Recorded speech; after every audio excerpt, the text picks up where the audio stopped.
I've always wanted to build my own gaming PC, but there's just one problem. I barely know anything about gaming PCs. So I spent the next couple of hours learning about all the different PC parts, but I was just overwhelmed with all the different components. Luckily, I found PC Part Picker, which helped me make sure everything was compatible. I went for a budget build under $700 because I didn't want to spend 2.5K on a graphics card and accidentally break it. My goal for this gaming PC was to make sure it was an aesthetic gaming PC that looked great for YouTube but still performed good. First, we start off with the motherboard, which connects most of the PC parts together. I chose the Asus A520 motherboard and it turned out to be a pretty big mistake, and you'll see why at the end of the video. Seeing it in person definitely makes it look pretty complicated, but after watching some tutorials, I learned the first step is to install the CPU. I went with the Ryzen 5 5600, which is a mid-tier CPU, but is more than enough for this build. This tiny piece is super important, so you want to make sure you're super careful when taking it out of the box and only holding it by its corners. To connect it to the motherboard, you need to lift this small lever and then align the little gold triangle on the CPU with the triangle on the CPU holder, and then simply drop it in without applying any pressure. It should fit perfectly, and then pull down the lever and you're done with the first step. Trust me, later it gets a lot harder. Second step is adding the RAM. 16GB seems to be the most popular in a lot of gaming PCs today, which is why I went with the popular Corsair Vengeance 3000 MHz RAM, and of course it's 16GB. To be honest, I don't really even know exactly what that means, but it's just somehow better. My motherboard has 2 slots for RAM, which allows me to take advantage of dual channel RAM with the 2 sticks of RAM.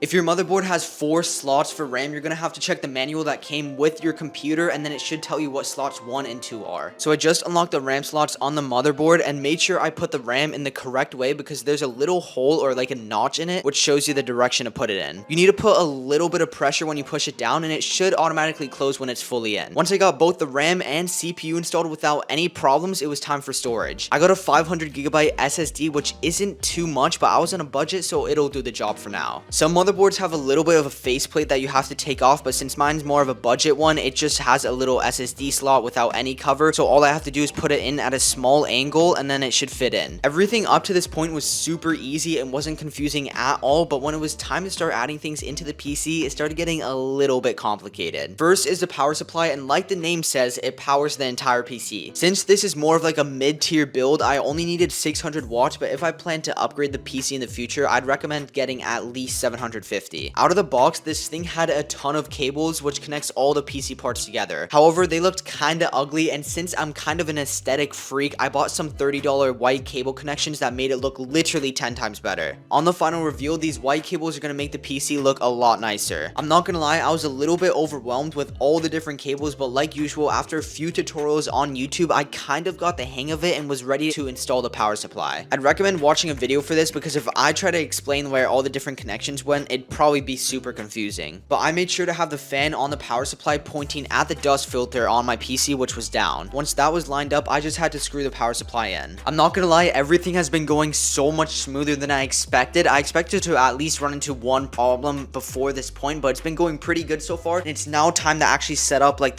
probably the best looking part, which is like this white RGB cooler. I don't wanna think about this ice cold world that we in. Heart full of all this hate, they lemonade.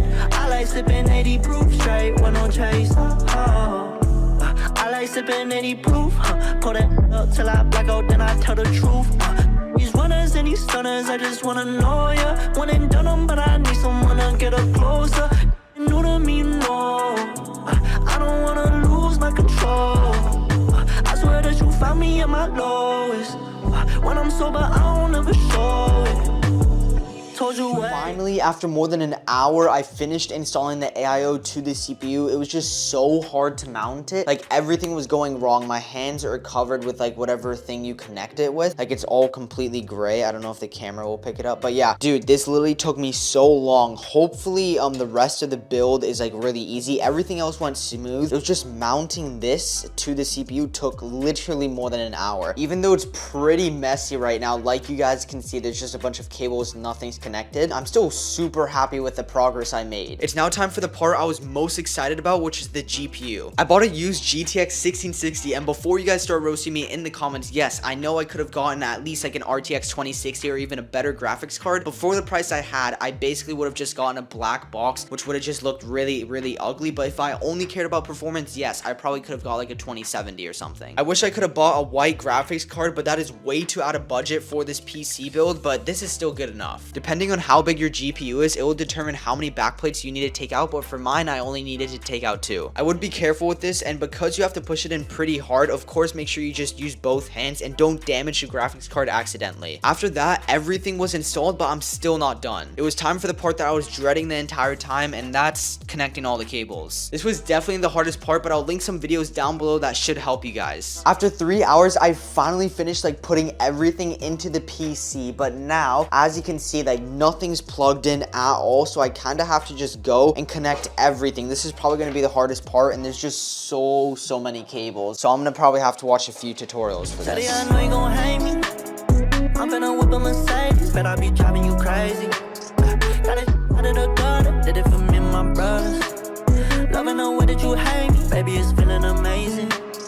Feeling amazing, but I got pain. I got pain, so you gon' pay.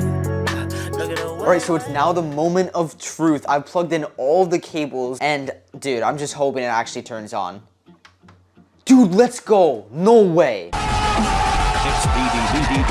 Obviously, I'm just joking. I already turned this PC on before, like off camera, but there are some issues with it. And the main thing is that only 2 of the 4 fans are working. And that's just because I didn't have like a fan connector. So I bought a long fan connector that will connect all the fans finally. Basically, I just didn't have the right connectors, which really sucks, but at least it's coming in 2 days. But I still learned a lot about this build. And probably, I don't know if you guys can see, but it kind of looks awkward. Like there's no space being used over here at all. And it kind of looks awkward because I got a mini like motherboard, but like a normal size case. So that's one thing I really do regret buying. 2, I'll link it in the description. Make sure you guys get this kind of fan splitter because it will literally save you so much time. And then 3, for the AIO, which is like I'll pop it up on the screen for you guys that don't know what it is. It basically means like all-in-one cooler. It has like a little bit of liquid and the air fans in it. I would definitely recommend getting like more of a name brand because when you get kind of these lesser known brands or something, it gets really hard to connect. So I don't know if you guys have also noticed, there's not much RGB in this case at all, and it's because I couldn't figure out how to put the RGB. I'm not even kidding. Today I spent 6 hours trying to set up the PC still, and I literally couldn't, man. It took me so long, and I just can't figure it out. I'll probably just figure it out in a couple of days, hopefully. But yeah, so if you take anything from this video, just please make sure you follow those points I just mentioned. It will literally save you so much time. So now my PC basically only has 1 exhaust fan, which is this one right here, and then 1 intake, which is actually the AIO, and it's like this top one. You guys can't see it, it's kind of hidden in between this barrier. But yeah, I also probably kind of wish I got a new PC case. I mean, these are all the things I at least learned from my first build. Like my second build is going to be a lot better. But anyways, let's just give this like a quick FPS test. The next day. This is now the 3rd day of me setting up this PC, and I knew it would take a while. It actually took me yesterday, like really late at night, like an hour to install Windows 10 because I didn't buy like the USB version. But anyways, there's one big problem. Again, I knew I would run into a lot of problems with my first like gaming PC, but this one is like really annoying. So it turns out that this motherboard I got doesn't have Wi-Fi. I thought that all these kind of gaming motherboards had Wi-Fi, but I kind of didn't check. So yeah, I literally don't have any Wi-Fi at all, and I have it plugged in with Ethernet, like you guys can see there. Ignore this mess, by the way. We don't talk about that. I have it plugged in, and I tried a bunch of different Ethernet cords, and it's because this motherboard doesn't have Wi-Fi, so I needed to buy like a Wi-Fi adapter. So basically I had to buy one of these Wi-Fi adapters. It was like $25 just so I could even use the PC. And it's actually so annoying because now I have to wait 2 days for it, and I really kind of have to get this video out. And don't think I forgot to do this peeling.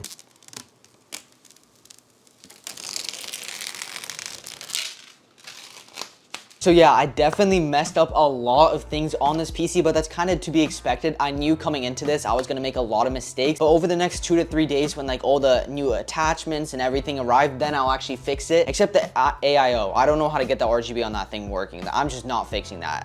That's too complicated for me. Comment down below if you guys would want me to like put this PC through a lot of testing, like different games, FPS tests, and like benchmarking, all that stuff, because I was planning on doing a lot of testing, but basically it all went wrong. So make sure to drop a sub to see that video if you guys want to see it. And yeah, that's about it. God bless.